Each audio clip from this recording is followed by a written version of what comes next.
लग्नाचे दागिने म्हणजे श्रीमंत पेशवाई दागिने, नाशिकचे सुप्रसिद्ध सराफ मयूर अलंकार सराफ। ताज्या बातम्यांसाठी नाशिक न्यूजच्या YouTube चॅनलला सबस्क्राइब करा आणि बेल आयकॉनला प्रेस करा।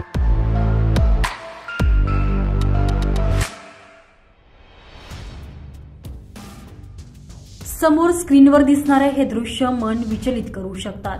दरम्यान ही संतापजनक घटना घडली आहे नाशिकच्या मालेगाव येथील दातार नगर भागात। एका 3.5 वर्षाच्या निष्पाप बालकाला एका 13 वर्षाच्या विधी संघर्षित बालकानं साठवलेल्या सांडपाण्यात फेकून दिलाय। या 3 वर्षाच्या बालकाच्या नाकातोंडात पाणी जाऊन त्याचा दुर्दैवी अंत झालाय। दरम्यान बालकाला पाण्यात फेकून दिल्याचा हा सर्व संतापजनक प्रकार सीसीटीव्ही कॅमेऱ्यात कैद झालेला असून हे सीसीटीव्ही फुटेज समोर आलेले आहे। हसन मलिक मुदस्सिर हुसेन असं मृत मुलाचं नाव आहे। हलवाई मशीद परिसरातील यंत्रमाग कारखान्याजवळ हसन त्याच्या मित्रांसोबत खेळत होता। याच ठिकाणी एक टोपी घातलेला 13 वर्षाचा विधी संघर्षित मुलगा आला।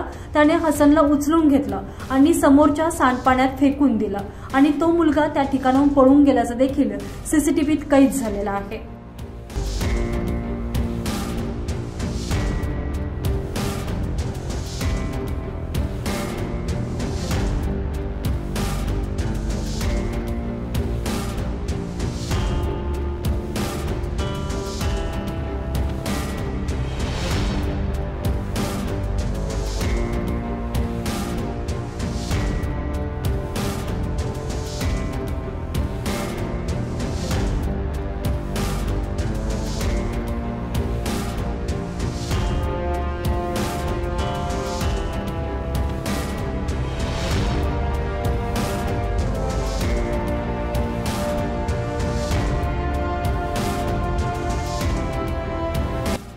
दरम्यान या घटनेनं मालेगावातील दातारनगर भागात प्रचंड खळबळ उडाली असून या प्रकरणी पोलिसांनी गुन्हा दाखल केलेला आहे।